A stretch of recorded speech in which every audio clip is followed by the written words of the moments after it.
Welcome to Behind the Doors, the podcast where we take you behind the scenes of residential real estate investing. I'm your host, Dan Noma Jr., here with my co-host, Marvin Cruz. We're here to help you unlock the best strategies and practice for investors. Whether you're just starting out or you're a seasoned pro looking to scale your portfolio. We've spent decades navigating the ever-changing world of real estate, and now we're sharing everything we've learned to help you succeed. From off-market deals to cash flow management and everything in between, we'll break it down and bring you actionable insights that can make a real difference in your investments. So get ready to open the door to new opportunities and take your real estate investing to the next level. Let's dive in. All right, welcome back.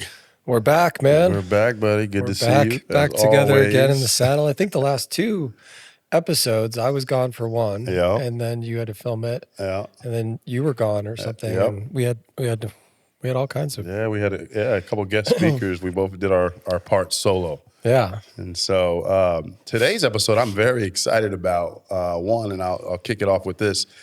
You know, if you think about everything that we built this company on is information and data, right? Like if you have data and insights, you can make a sound, more informed decision. Yep. And so why I'm excited about this one is because, as you know, there's plenty of conferences around the nation.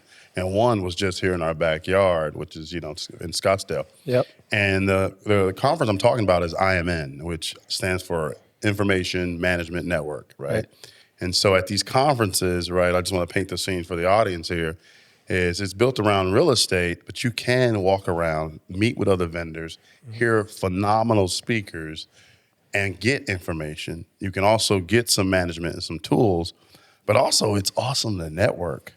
So I want to really deep dive into that because I know you've been attending several IMNs across the nation, but let's talk about what is IMN? Yeah. And then I want to deep dive into, like, why do you attend? What do you get out of it? And maybe folks that are listening could start to attend some of these conferences and understand key values and takeaways. So first, I love it. Start. What is IMN? Yeah. So IMN started about, I think this was IMN 12, this one. So let's call it 12, 13 years ago is when it started. And, the premise was at the time that they were going to host a conference around large single family for rent operators. Yep. And that was like, it finally became like mainstream where there was more than a handful of big operators and a lot of service providers, doing different things. But I obviously wasn't involved in like setting it up or anything, but some of the titans in our industry were, and their logic was if they could get like service providers and vendors that they use and property managers and, talk about their needs and pinch points in their business, that, the creative nature of humans would come out and they would be able to bring them all to one place and learn from each other. Because what's unique about this industry specifically is that it's new. It's not like it's been going on for 40 years. People have been buying homes and renting them. That's been going on. But no one's ever bought them at scale. Yeah. No one's ever owned these gigantic portfolios of single family rentals until about 17 years ago. And so now that created a whole different world of industry needs, right? The user that has 10 doors has way different needs than the user that has 20,000 doors. But they're all unique in their own ways. And it's crazy. Like this industry has gone from the first IMN conference, both Leo and I went to it. The first one, there was probably less than 1,000 people there. And most of us worked for one of the bigger funds or like a property manager or a contractor or someone that was directly connected to. And by like the fifth year, you had people that were trying to get into the industry or thinking about getting into the industry coming in. And IMN has grown a ton too. Like they do the single family for rent forum, both on the East Coast in May and then the West Coast in December. And, it's generally the same kind of event. different times of the year. So you get the seasonality of that. And then you get the East Coast, West Coast kind of different things. So I think it's good. But they also do like a ton of different, like very specialized events. Like if you wanted to go learn about short-term rentals, they have a specific conference just for short-term rentals. You want to learn about build for rent, they've got one for build for rent. You want to learn about like funding and debt, they've got one for just the banking side. Property management, you know, it's really cool how they've like built it out. And I don't like love conferences in general, but like I don't ever leave one of these conferences without a nugget or two. And then just like you said, the network is crazy. I mean, the just like I'm always fascinated by human people that like are developing solves. And I see that every time I walk through that vendor hall. I see people solving for like what I would see as like a minute problem, but they go, hey, I'm going to penetrate that minute little thing and I'm going to solve that problem for these big groups or, you know, or people that own real estate. I think it's cool. I think that they do an awesome job of like both the network, the education, the forecasting, talking about like where the industry is going. And then just bringing the group together. It's a very, very communal group. I always say it's like the most incestuous group I've ever been around, just because like, you know, everybody knows everybody. They all came from like a few places and now they're all doing different things. And like the core people that were in it are still in it. And it's cool. Yeah. You know what's so cool about it too, from my lens, because we had a booth there, right? Yeah. And just imagine any conference for those listening. Your typical conference, you have a bunch of vendors set up with the beautiful booths, and then you have speakers and breakout sessions where you can learn more. So we set up a booth there, but what's fascinating is everyone in there is willing to help. Yeah. They're all trying to help you achieve your real estate investment goals, right? Yeah. And so as I sit there at the booth, folks come up to me, what is this all about? Tell me more about Easy Street and how you can help me. Right. But guess what? We actually got partners out of those conferences ourselves. So we are constantly learning. Yep. What give us did you have any personal touches or personal experiences from your lens, this last one here in Scottsdale? Yeah. I think every IMN conference, you know, is almost like it's like it's like the announcement to the community of what you're going to do next, as far as like a business goes. And you know, where I lean into is I want to know from the big operators, you know, what their buying appetite looks like, you know, what position they're taking in the quarter. Those signals are obviously how we make decisions in our business, but I think it's also indicative to like what the market's going to potentially be around. I mean, these guys spend millions on research now to make the decisions that they're making. So, you know, I think the overall theme of this market or this conference was, we're glad 2024 is over, and we're looking forward to 2025. And you know, maybe we're not going to sprint into the market, but we're definitely going to start kicking tires. And we're kind of done sitting on the sidelines, and we're now getting a grasp on this new normal, and we feel like we can operate in it to some degree. How about you? Is that how you felt too, or what were you thinking? Actually, you know, I think for me personally, 2024 was just so much. There's so much, there's a lot going on. And I don't mean what people see out there in the world, right? The politics alone, but just our company and how we evolved and how we're getting better. And so, I think a sigh of relief that 2024 has come to an end. And so very, very, very excited about it. But again, to your point, now I think Q1, Q2, you're going to really start to see the investors start to come out as dust settle, right? Regardless of what interest rates or anything doing. Did you take away or did you gain any insights as far as what 2025 looks like? Are you seeing any trends? Have you heard something as you learned from the conference? Yeah, I think, you know, the big things that I you know, heard from almost every of the bigger operators that I met with was that they felt like interest rates were the biggest factor keeping them, you know, either on the sidelines or thoughts to come back in. and that things are kind of right on the border of like, where they can start to really get back into the business and start rolling.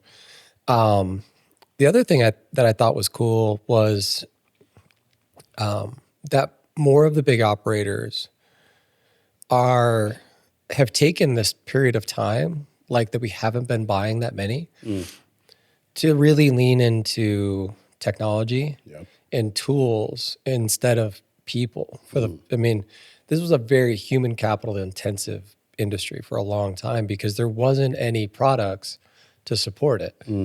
Now there's been a rush of products to support it, and some of them are sweet. Like some of them are really cool. A lot of work around AI, right? A ton of like I don't think I spoke to one group that wasn't leaning into AI in their business. I can't wait to see in how one this direction evolves. or another, which I thought was awesome. And then a lot of the like how to do more, be more efficient with less is kind of the theme that I felt like a lot of the operators were talking about. But I thought what was super inspiring too was like there was a lot of people there that have never bought a property before. Like our friend Mark, right? He was there, and he was there to educate himself and learn from the best, the titans of this industry. And they're all willing to share. Every single one of them. Like very rarely does it feel competitive there. We're like, I don't want to talk to this guy because I'm doing the same thing. Like everybody's got a little bit of a different twist on what they're up to. I'm actually glad you said that, and I want the audience to really take that away. Regardless if you're a seasonal vet or just starting out, this conference, you can learn a lot. And to your point, we had a buddy that's never bought anything yet. Not yet. He's still trying to figure it out. Yeah. But why not start at a conference where everyone's talking about the same concept? So I told him, I said, just go and be a sponge. Yeah. I was like, honestly, like walk through the vendor hall and learn each one of those things on why they do what they do. Then you're going to go, oh, well, I may need a solution for that. Or when it comes up, like the one that he said blew his mind is that there was a group there that has a product that monitors hot water tanks. So if the hot water tank, gets old and starts to leak, it seems like a nothing issue, right? It's an $800 water tank, no big deal. But when it erupts on a property you don't live in or a vacant property, that's a big problem. That's a huge problem. And so these guys just have this little thing that they attach to the deal, and it's got like a, some sort of cellular code on it, and it monitors for moisture. Like, brilliant. And he's like, I just can't believe he's like, I'll buy each one of them and stick them on every single water tank. Of course I would do that. Like it makes perfect sense. And I'm like, well, yeah, they learned from those that became before them that didn't have those things. And these guys were like, dang, I had another hot water tank explode, and now it's this huge your neighbor mess. tells you when it coming out of the garage. Water's blowing out over your too late at that your point. garage door. God. You know what's funny and fascinating about that, because a lot of that technology helps, especially for the investors that, to your point, they don't live there or they're investing across state lines. These kind of tools and technologies will definitely help them. So love that. There's also, to your point earlier, there was a ton of vendors there. One, Easy Street's there to help you find products. But now that you have a product, you need a property manager. You need insurance. You need all kind of things. Maintenance. Maintenance. You need lending. I think I've seen every type of resource available to help long-term and fix and flip investors. And so anything you could take away from what you heard from, one of the biggest things we talk about from investors is occupancy and vacancy, right? Now I got my person, but now I need to rent this thing out, right? Like, can you deep dive into what you heard from just the property management side? Yeah, there was some cool panel discussions on tenant retention, and what they were specifically talking about was, keeping a tenant in a property beyond the original lease term. So like, the typical tenant comes in, they sign a 1-year lease. Right. Well, if you have a portfolio of a bunch of rentals and every tenant is leaving after a year, then you're remodeling the house once a year. Yep. And you only really rent it 11 months because it takes a little while to like fix it up, get it ready for the next tenant. So you're only getting 11 months. Where these funds like actually see, or where anybody, I mean, if you had 5 doors, 2 doors, it doesn't matter. You can really make money by caring for your tenant in a way that they stay. And, you know, for the first time, like that's now becoming like a true KPI and a true measure that every group we work with is looking at, is keeping a tenant in place beyond the first rental cycle.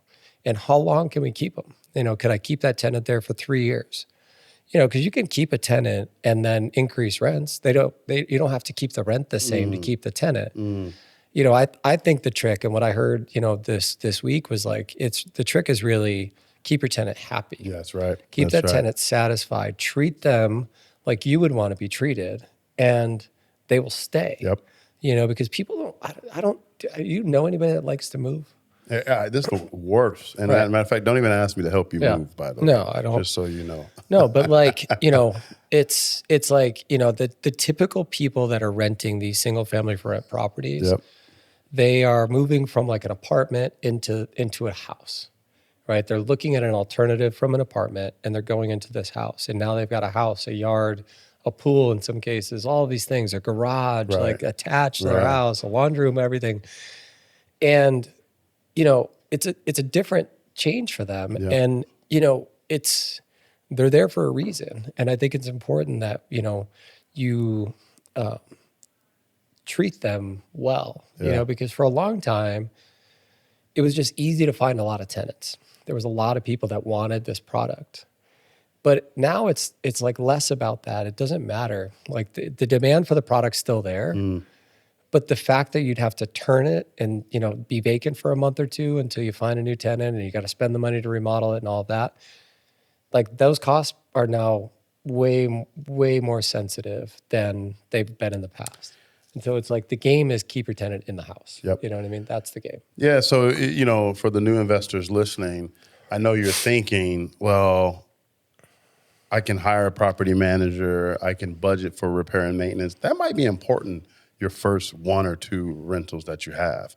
Let someone else take care of your tenant, if you will, and make them happy until you feel very comfortable and you can take over or manage it. You know, maybe then at that point you could do that. But that's what's also beautiful about this conference is property management.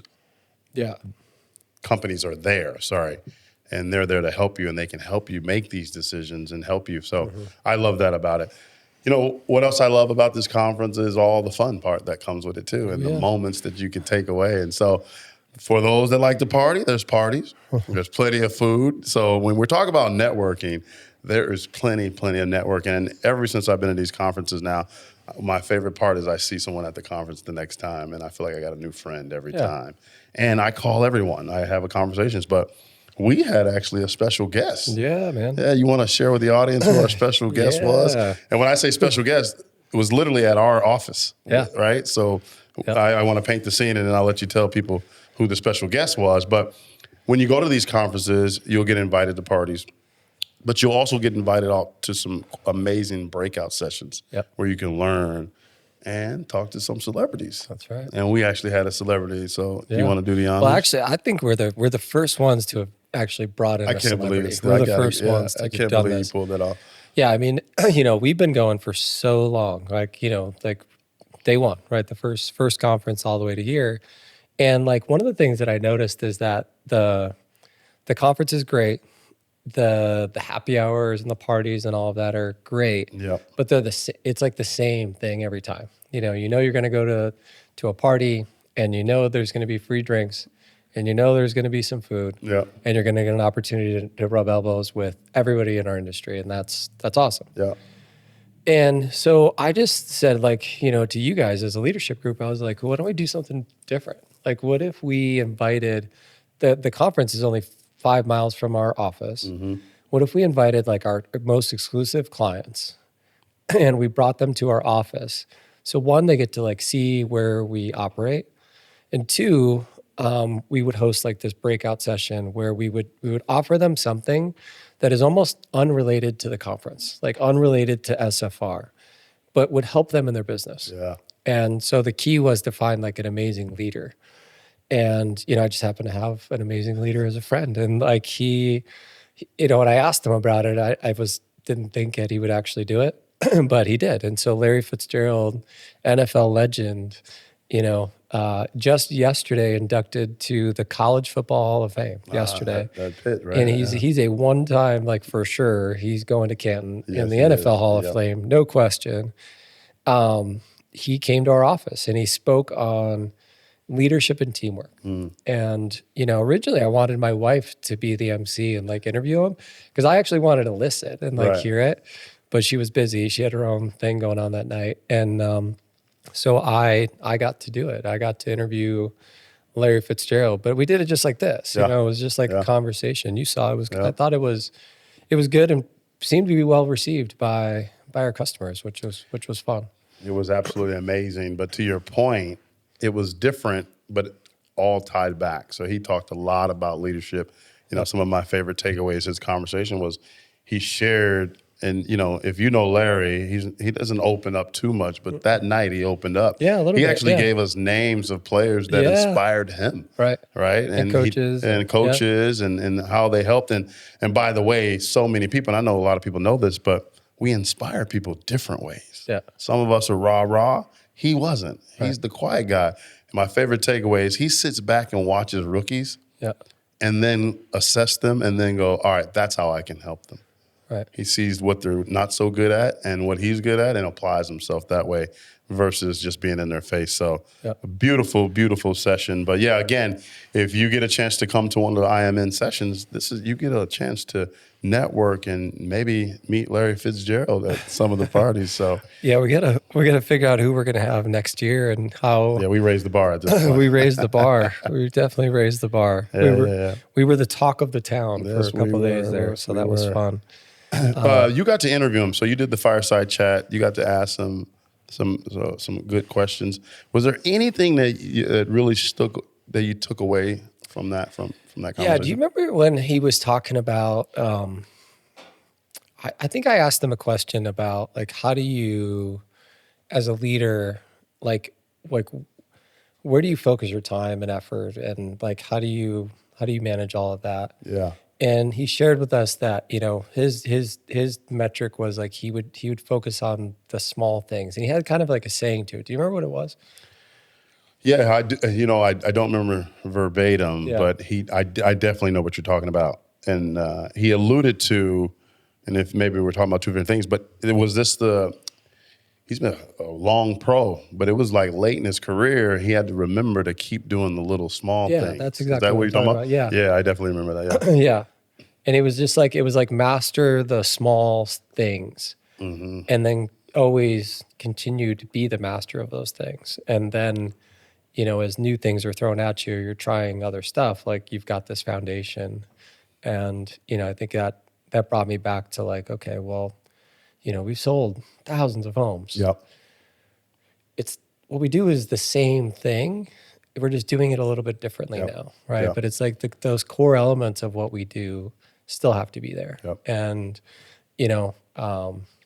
I saw him over the weekend, and he said to me that, he enjoyed the conversation because I kept asking him, like, I would relate it back to our industry. Yeah, you did a great job there. And he thought that was interesting because he knew very kind of little about what we do. I mean, he's very business minded, as you got a sense of that, but he didn't have a ton of experience in our space. And, he thought it was interesting how we were able to kind of fold it together and, make everything flow. So I worked a lot on those questions to make sure that it was suitable for that day. So That was fantastic. And in fact, I think we went out afterwards, and so many people that did not attend were absolutely jealous. So you did a damn good job. Yeah. That they didn't attend. So Eat your heart out. yeah, there you go. There you go. Be nicer to us. We'll invite you next time.